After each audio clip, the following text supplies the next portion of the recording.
This is In the Boardroom podcast, and my guest today is the Reverend Prebendary Romita Shrisunder, who is the Director of Ordinance for the Diocese of Lichfield. Please, can you explain the process of becoming an ordained minister?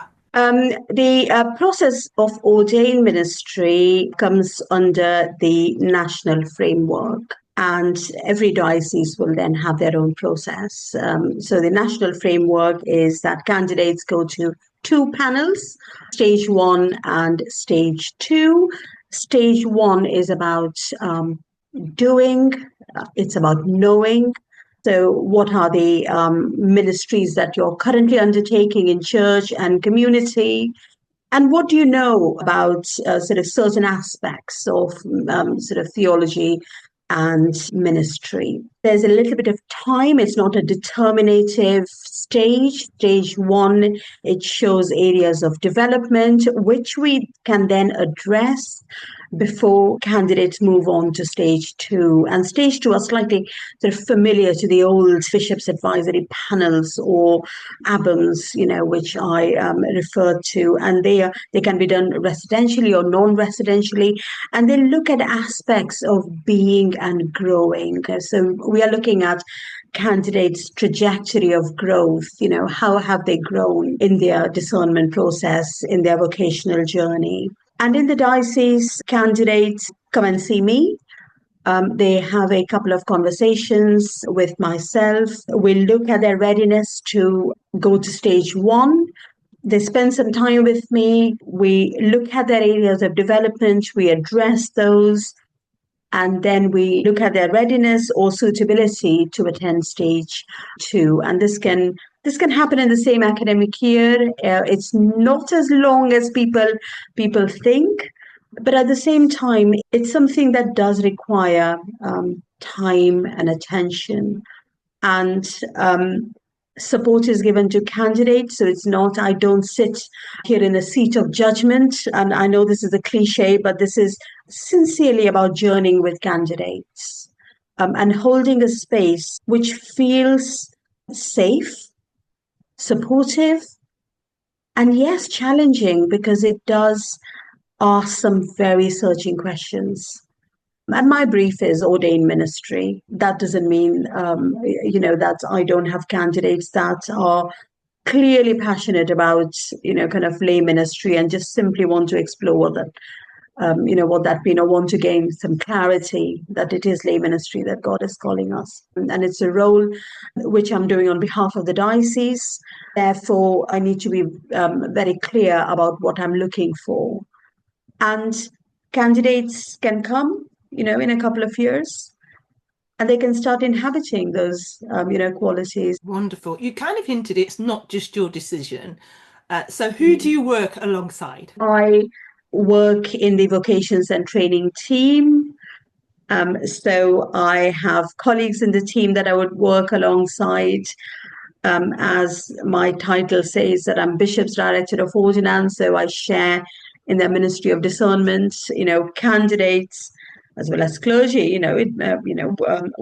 We all lay or ordained. We come under their episcopal ministry, so it's a ministry that it's their discernment. And I work on behalf of the bishops, as it were, as all officers do.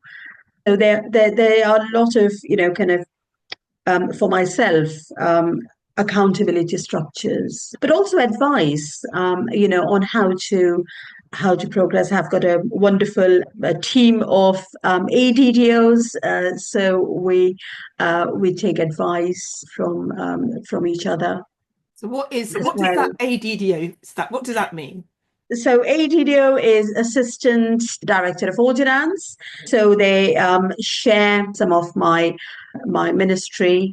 They are, they come from different backgrounds. They are lay ordained. Right. Wonderful. Yeah. Thank you for explaining that.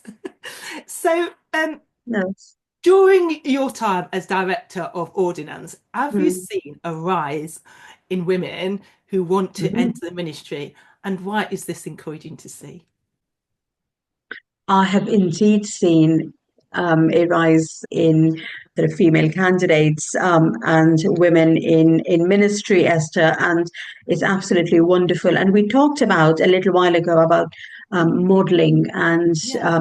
when people see themselves or see women in ministry or see a church that is diverse, that people feel encouraged, to step into that space, and take that step. It's wonderful to see women in ministry, because it's been an area that has not had women leaders historically. Perhaps, hopefully, and we pray that would encourage the next generation of women to come into ministry. And we all bring different sort of styles and qualities in our roles, and not just ordained ministry. I think seeing women in lay ministry is also important, so that we are saying women in every sort of sector, just women in leadership, and not just ordained ministry, but lay ministry and other vocations is important, because it encourages the next generation. Amen to that. I Mhm. completely agree with you with that. It brings me immense joy, and they can see that. It's an immense privilege, Esther. It's treading on holy ground. What privilege it is to be in a place to encourage, nurture vocations to ordained ministry. It's a role I take very seriously, but with immense humility and gratitude. Um, you know, and my family see that, my friends see that, so they see that joy, and they are happy for me. But they're not surprised that I'm a priest, because I think they probably saw this, and I was the one who was trying to run away from it. Do you know, I think that's often the case. People can often see the skills and abilities that we have, Mm. and we sometimes are the last to discover that. And so, when you go into a church and visit sometimes, and you look around and you think, oh my gosh, that person is just got the qualities of a leader, of a minister. How does that make you feel? It is so encouraging, Esther. People in our churches are committed, they are working hard, they are there for a reason. They truly believe that church has something to offer. And we must continue and encourage people and thank them for all that they do, in serving their local parishes. And it's wonderful to see when people step up, into those positions of ministry. I want to encourage, others, those that see something, some qualities, some skills that are there that they could offer to the. It doesn't take a lot, Esther. It just takes that there's a couple of things, just identifying something and saying to, have you considered doing something? And people love it when you ask them to step up and take some sort of positions of responsibility. And we are inevitably raising vocations. We think we may not be doing that. We're just asking someone to read a lesson, but you don't know what you're doing at that moment. Perhaps this person, could be a lay minister, a children's worker, someone who would be a reader, or a deacon, or a priest. We don't know what we're doing at that moment. So, identifying and encouraging vocations, even if it seems very minuscule, can make mammoth difference in somebody's life. Maybe that's exactly what they want at that moment in time. So not being afraid of identifying and encouraging someone. And it may be something that they could do even in the community. It doesn't necessarily have to be, something during the church service. I love what you're saying there. I think that's so important. So, Romita, Yeah. leadership calls for difficult decisions. How does your faith help you in these times? Hmm. Yes, leadership does require one to make difficult decisions, and it's important, to hold on to to the goodness of God and the good things God has done, for us as individuals, but also the life of the church, theology of recital, Oh, and all sort of, kind of reciting the good things that the Lord has done for us. And it's important to hold that, that truth and that reality in our lives when you're making difficult decisions, but also knowing that God is in charge, and trusting in Him. That although sometimes we may have to make those difficult decisions, leaders often would have wider, kind of picture.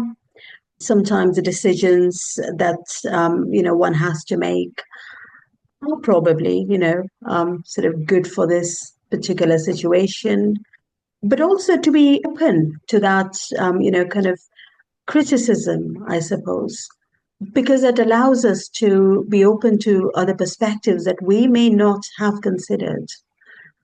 So having different perspectives before making a big decision is important, and holding that the perspectives and the advice you get are from people, that have the same faith and the same faith in the same God.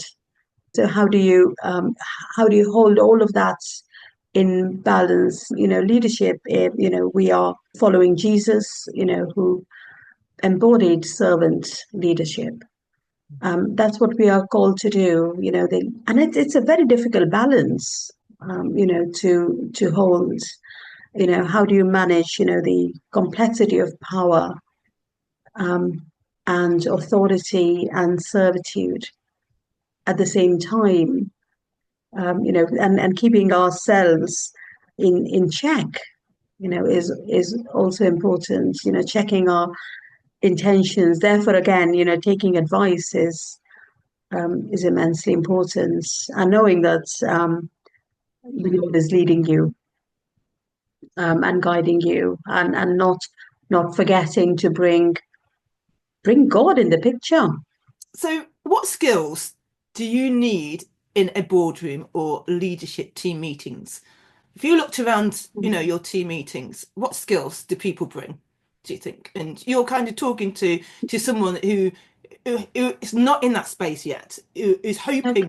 to progress into that space. Not everyone would, have all the leadership skills, but people bring their unique, skills. I think a leader really ought to have the ability to listen, and compassionate listening. And I just spoke about the balancing of the power, but also being a servant. Modeling Christ like leadership is very important.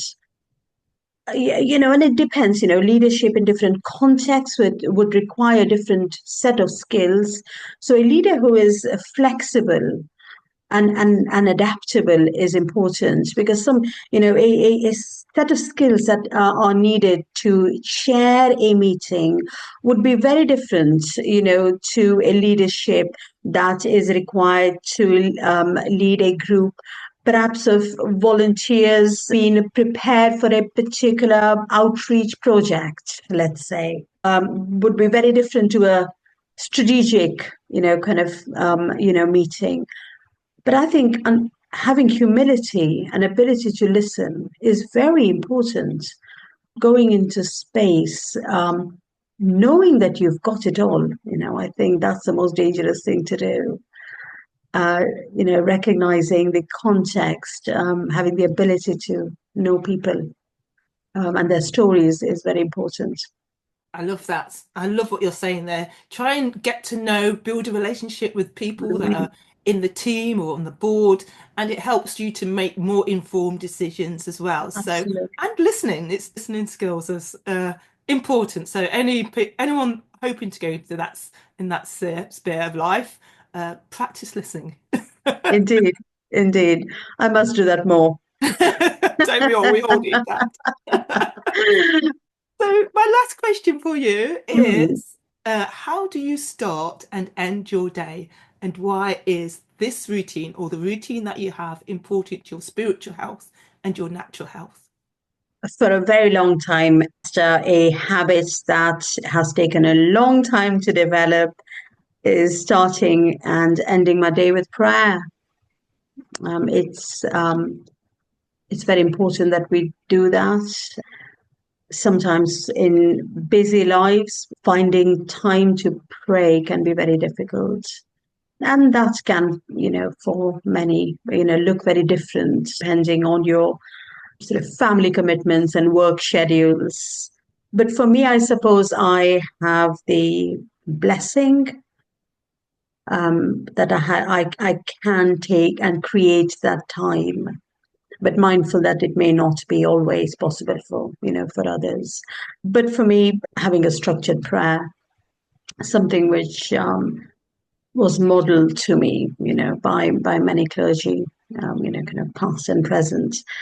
And that stage just, puts me in a good frame of mind, right frame of mind that you're seeing everything through the lens of that, and that prayer is at the center, um, of our lives, really, as Christians. And maintaining that relationship with Christ is very important, to me, and that helps me, puts my puts me in a good frame of mind. Then that automatically sort of has an impact on every aspect of your life, including your physical well-being. Man, well, thank you so much, Rita, for spending time with me on the podcast. And just want to bless you. Just want to say, may God's blessing be upon you and continue with all your vocations and your work in the diocese. And we just pray that you'll keep on keeping on. And if you ever fall off your horse, that you'll get back on that horse again and keep riding. And you're such an inspiration. So thank you so much, Rumita, for coming on the podcast today. Thank you so Thank you much. very much, Esther.